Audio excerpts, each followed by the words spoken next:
Supergirl episode 13 for the girl who has everything. Now, I really love this episode. They did a lot of really awesome stuff.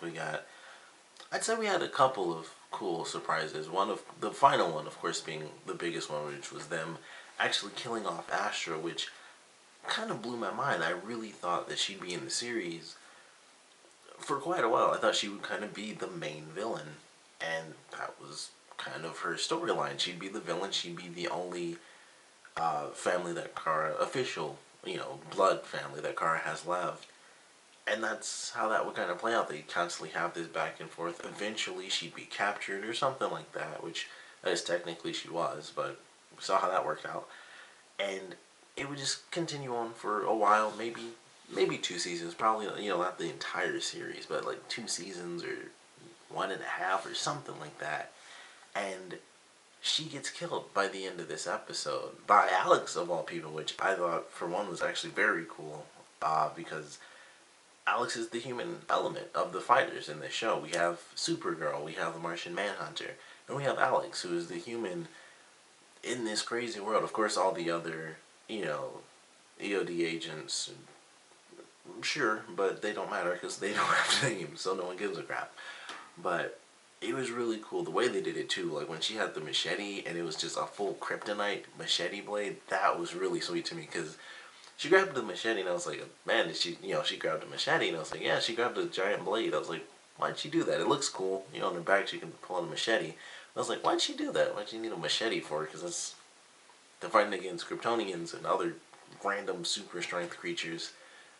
Not time to be doing this and doing a full, swing and stuff. So it made sense when they did it. Really loved the way it looked visually, just a glowing blade. That's been one of my favorite things they've done with kryptonite, is like turn it into weapons. And I don't think I've ever seen that before. I've seen the kryptonite bullet thing before because that's been done it was done in one of the movies. It was like Justice League Doom, I believe it was done in. And I'm sure it was done, in one of the mini cartoons Superman has been in. And it's probably, of course, done in the comics as well. But that's it. That's about as far as I've ever really seen it. It's like, okay, it's been turned into a bullet, or someone uses just a shard of kryptonite as a blade, but not like they carved it into a blade or made like a giant freaking machete, which I don't know how they even came up with that much kryptonite out of nowhere. But it was really cool. I love that idea. The title of this episode is actually really awesome, because it's based off of the man who has everything storyline from Superman. And I believe it's basically the same story where it's Superman. I believe it happens where he's in like the Fortress of Solitude, and it's one of the creatures inside of his little zoo or whatever escapes, and it's like this weird star thing that I'm sure you guys have seen if you've watched like other versions of, like mostly in the cartoons they've done that a lot. I don't think they did it in Smallville. I don't believe they did, but basically this thing takes over people, and I could be wrong. There's a lot of different like mind creatures. There's like a bunch of little weird bugs. Of course that happens. But it's kind of the same storyline where he's Superman. He's been Superman for all this time, and it's for the man who has everything. He has basically everything that he possibly could have, and I think this was like pretty far into the Superman like lore. So he was with Lois Lane as Superman, and she knew and all this stuff. And I could be wrong once again, but I do know the story is fairly similar, where he was basically mind controlled, and he thought he was living his perfect life, and he thought his parents were alive. He thought he was living on Krypton and stuff like that. And I'm pretty sure if you watch like the old Superman animated series, it's almost the exact same thing, and I believe it's in that old series. But it was really well done. I like the way they did it. I can't remember the solutions before with Superman, so I enjoyed seeing Alex being put into the dream herself, and she has to convince Kara like, hey, none of this stuff is real. I like that aspect of it because I thought it was interesting to see her have to go into it. And I think this episode probably takes the span of, it's probably about 8 hours. Well, no, it starts during the day, ends at night, so it's probably like a full 12, probably like 15, possibly 16 hours, depending on, what's happening. But for us, it's been not even a full 24 hours, But for Kara, it had to have been much, much longer because when Alex finally gets in there, Kara isn't dealing with the stuff like, oh, this can't be real. Like, I remember doing this, but you died, and why can't I remember Earth and stuff? And then she gets in there and she's just like laughing it up, and there's this random guy that she could possibly date and stuff like that. And I was like, man, I wonder how much time really did pass. And I like the way they did that because it made it, of course, more of a challenge for Alex, where it's like, oh man, it's been a couple hours. We got to save my sister. And for Kara, it's probably been like months or something like that, where she's gotten the chance to, live with her family again. And she's, we see Clark and stuff as a kid, still as Kal-El, which I thought was pretty cool. It's cool that they did that. And it was an interesting start because it starts off and it's like, oh, she's fighting back and everything, and it's just like, things are getting really crazy and stuff. And then when Alex comes in and she's convinced that she's living a normal life, the bug on her, whatever the thing was, instantly attacked Alex, and I thought it was kind of crazy. It was just like, okay, boom, and she gets hit in the head, so she's knocked down. And she has a great, great moment. She has a lot of great moments, Alex, in this episode, where it's like her dealing with this family dynamic and losing her sister, and we get her talking to Kara's mother, or at least the hologram, and she's just like, she's crying and stuff, and it was just a really great scene where she was like, I used to resent her because she's just this little girl who just randomly came into my life, and she was embarrassing me in front of my friends and stuff like that. And it's evolved to so much more because they became actual sisters. And I loved that scene because it was just a great emotional scene. And we don't get that stuff from Alex. We haven't had that before. We've had simple moments where it's like, you're my sister, we're family, and we stick together and stuff. But this was like, I have no idea if I'm actually going to be able to save my sister. And I just need something. And I love that scene. And then at the very end, when she's like, I can't force you out of this, you have to choose to leave, this dream that you're having. And that was a great scene. She's like fighting back and stuff, but it's like, I can fight these stupid little holograms off as much as I want to, but that doesn't mean I'm saving you. You technically have to save yourself. And I thought that was great, and she was just struggling, trying to figure out how does she get her sister back from this seemingly, perfect world. And I just loved the scenes that she had. One of the other kind of big surprises that they had, not nearly as big, of course, nothing was as big as Astra dying, but we had Hank taking over for Kara, working for Kat in this episode, and that was pretty funny for sure. But more importantly, we had Jimmy and Wynn go to the, I think I said DOE before, but EOD, or whatever it is, the EOD. And I thought that was cool, because they'd never been there before, and Wynn even helps them later in this episode, and that kind of, I feel like that has to lead to something, where it's like, oh, we introduced this little thing, and he makes his jokes about them having a fire sale, like, just come to me, because I'll definitely buy all this crazy, tech off you guys. But I thought that was really cool. He actually helped them out and worked with them to help solve this case. He gave them an idea about the satellites being destroyed actually being a part of the plan. And I like that concept because they've been helping Kara, like, oh, this random thing's happening, and Wynn does his thing, and I don't know what Jimmy does. He's just there, I guess, because honestly he's not doing anything now that I think about it. I never even thought of that before, but he's really not doing anything. When they're in that little secret room, Wynn is doing all this stuff on the computer, and it's like, well, what's Jimmy doing? He goes, he's like, has some great speeches sometimes, but that's about it. So, Wynn gets to help out and stuff, and I feel like they might actually bring him back a little bit later. They basically reveal all the info to him. They don't know about the whole Martian Manhunter thing, but they know by the end of the episode, like, okay, you were posing as Kara earlier, in the episode. And he's like, I don't have time to explain all this crap to you guys since they're going through so much stuff. But I like that idea. I thought it was cool that they were really brought into the fold in this. They didn't really know anything about, the EOD, and they learned pretty much everything all in one go. And it's like, we have to save Kara, and they're just kind of thrown into it. They have to be there because Alex believes that they would be a great help, once Kara comes back. And when she came back, she was super pissed. And when that happened, I was wondering if she was going to attack them, because I'm like, maybe she's going to be a little crazy, which I could easily understand that.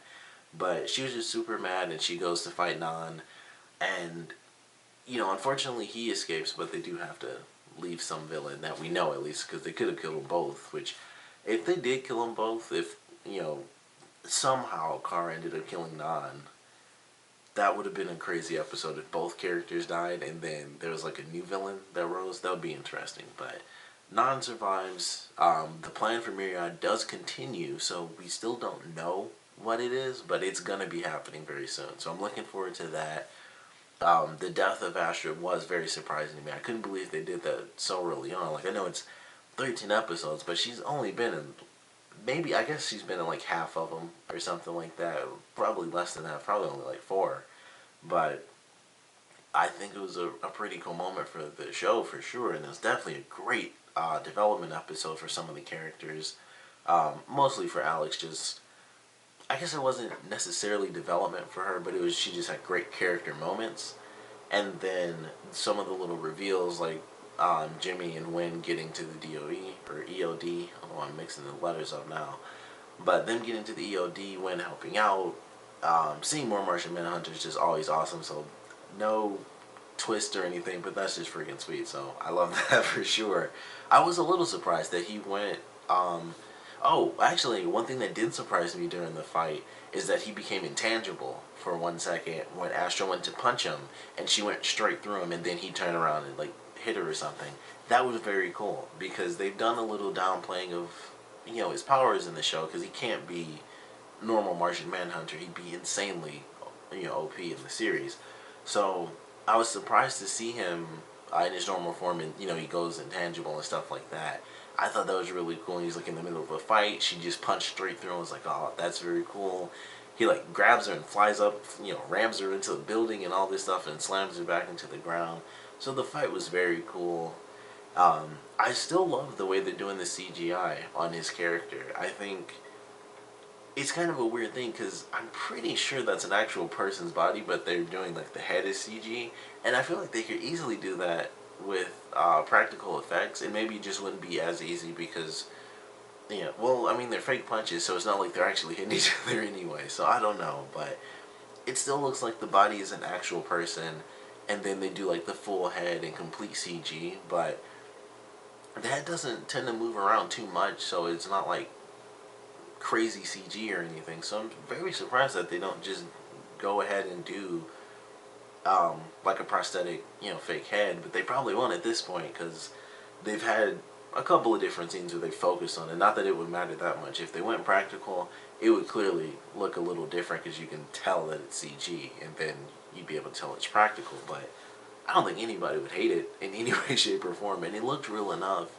and I think they could easily do a practical thing. I'm sure there's a good reason for it, and either way I don't really mind because I think it does look good as CG, but I feel like if it was practical, I think that would just mean we get to see him more, and I think that's my main reason why I wish they would do practical, because then they wouldn't have to worry about it. It wouldn't be like, oh, does the CG look good or something like that.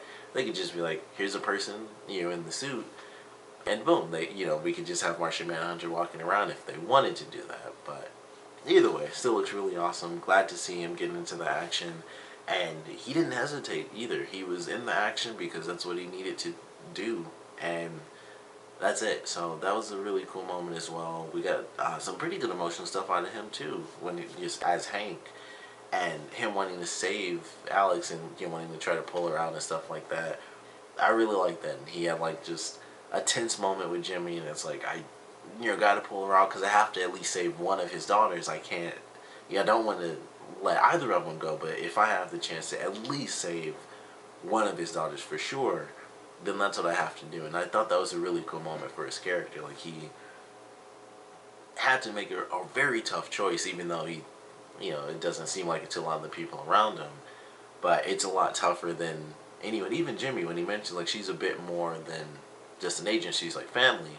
But even that, I feel, is a bit of an understatement, despite how, how long he may not have actually known Alex on a personal level when she was younger, before she was even able to join the organization. But still, all that time he was looking after both of them. So even what Jimmy said doesn't touch the surface of, what Hank was really going through. So I like that moment from him as well. Just like the tough decisions he has to make, and struggling to see these two girls that he really cares about and promised to protect in such unknown danger. I like that part of the episode for sure. But I think this was a really fun one. Maxwell Lord still totally arrested.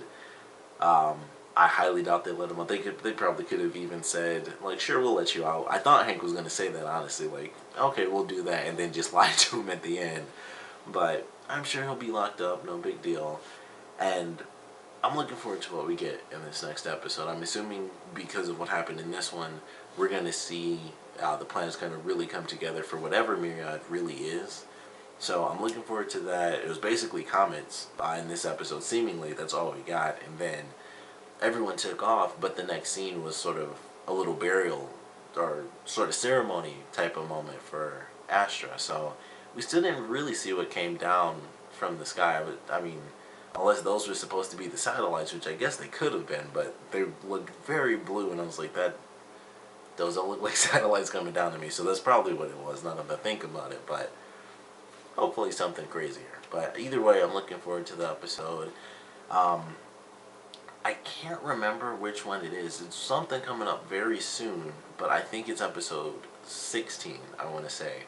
And we're going to be getting the Flash Supergirl crossover, which I cannot wait for, because I'm very excited to see how they do this crossover, because it's not like, Flash and Arrow, where they really dive into the fact that that's one universe. But this is as well, and I want to see how they play that idea out. I want to see, what they do with it, because if they're officially doing this crossover, then they kind of have to talk about the fact that Superman exists in Arrow and Flash, but they kind of can't do that, I guess, because of, the Superman Batman movie and all the extra stupid legal stuff that goes on behind the scenes. So I'm really curious about just some of the little stuff, because I know the episode's going to be awesome, because we're going to get to see our first crossover, between Supergirl and either, even if it was just Arrow, either of the shows. It fits better with Flash, because both are like the happier shows. Arrow's like the doom and gloom, and I think that's exactly what I said like 3 episodes ago. But I'm really looking forward to that. That could be the next one, but I don't believe it is. I think it's like episode 15 or 16 or something like that. But it's coming up really soon. I'm really looking forward to that. I can't wait to see what they do with it and who we get, because I don't know if it'll just be Barry, but I hope we get more of the characters, because I'd like to see the whole team, but I know that's not going to happen. But at least, like, we might get Barry, Joe, and possibly Caitlin or Cisco. It would probably be that way, where we have, of course, our superhero. Joe is our investigative, character, and that's why he's being brought into, a different city. And then we need one of the tech people, at least. So it's either going to be Caitlin, who's our more medical tech person, or it's going to be Cisco, who's our 100% tech person. And I think either way, it would be interesting to see how they interact with Wynn. With Cisco, definitely be nerdier and funnier, but either way, I'm looking forward to it. Definitely want to know what you guys thought about this episode, so please comment below. Let me know your favorite parts, your least favorite parts. And of course, I have to ask what you guys thought about us losing Astra in this episode as a villain. What do you guys think of Non being the one who's going to take over? And, what do you guys want to see in general coming up? Because for me, I liked Astra as a character because of the stuff I mentioned, where she's like the family dynamic that Kara has. And she even saved Kara in this episode. And I thought it would really go somewhere because of that moment. It would be a big defining moment. And, Non would never find out or anything like that. It would just be, oh, she escaped somehow. And that was it. And then it would kind of continue on. And then Astra dies. And now it's Non. And no offense to him, but he has, like, nothing in the series so far. Like, he really doesn't have, like, any big moments or even really any character moments, to be totally honest. He's just like, did you go to the humans for help? Or, I thought you did. Sorry to question your loyalty. And he fought Kara in the mid-season finale, and he was married to Astra. That is honestly his character at this point, and that's the biggest disappointment, honestly. Well, I think the biggest disappointment is just the possibility of where things could have gone. This is number two though, because with him taking over now, and hopefully, I'm sure he'll develop as a better character or more entertaining one.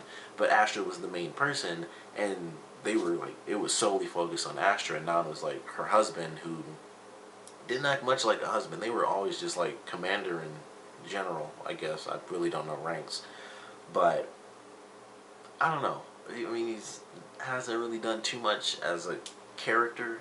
He's just been like, I'm here as a character in the show, but not like a entertaining character who's really had any moments or much of a personality outside of bad guy and angry bad guy. So I'm sure it'll be fine, but this is like probably the first time I've ever questioned, like, I don't know, because he doesn't have much of a path at this point. He's basically, this might as well have been his first episode, because he's done the same stuff in every episode. He's fought, and he's kind of had little arguments with Astra about how, whether or not she's really ready to fight against her own niece, and then he's fought some more. That's really how I feel about his character at this point, but I'm sure it'll be fine. Still looking forward to it no matter what. Like I said though, want to know what you guys think about Astra's death and this episode in general, so please comment below, let me know, and thanks for watching.